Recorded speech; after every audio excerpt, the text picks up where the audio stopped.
Corruption is often thought of as a victimless crime because there's no ideal victim and ideal perpetrator. But I think that's incorrect. So just because it doesn't fit into our common understanding of what a crime is, it doesn't mean that it's entirely victimless. And I think this is something that's worth pursuing for.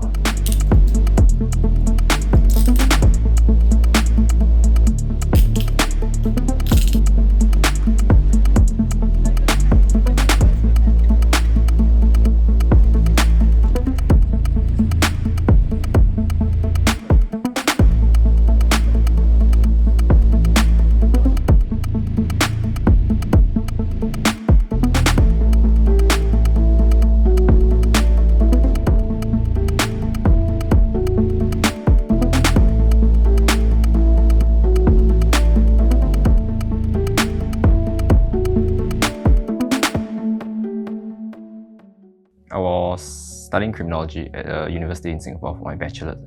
I went for a real estate related role in an agency for a few years prior to joining CPIB.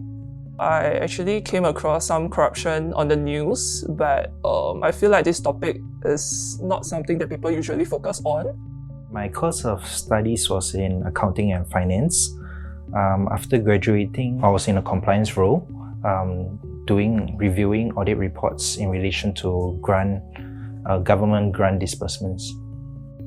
I enjoyed the process of problem solving.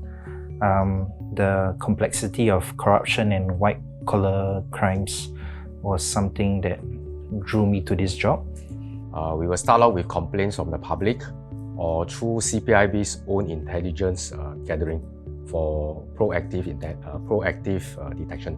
For us to make very good assessment of a complaint, the complaint must contain a certain detail. So once we assess a complaint as credible, we will register the complaint for formal investigation. And during open investigation, we will conduct interview, we will enter into a suspect premise, we will conduct search, we will seize evidence in relation to corruption offences. We will conduct interview, and our interview are conducted at CPIB by our officers. So the nature of corruption cases means that it's hard to sometimes collect the good amount of evidence or the types of evidence that we actually need.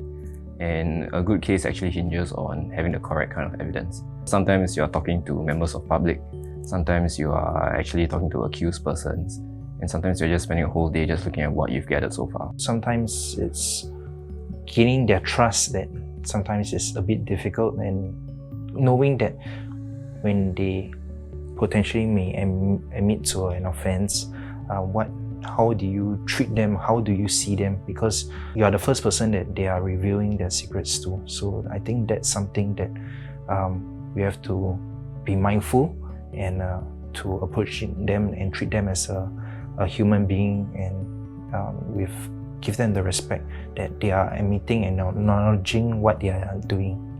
Sometimes when we charge the person, then you know that the person's family's life may also be affected.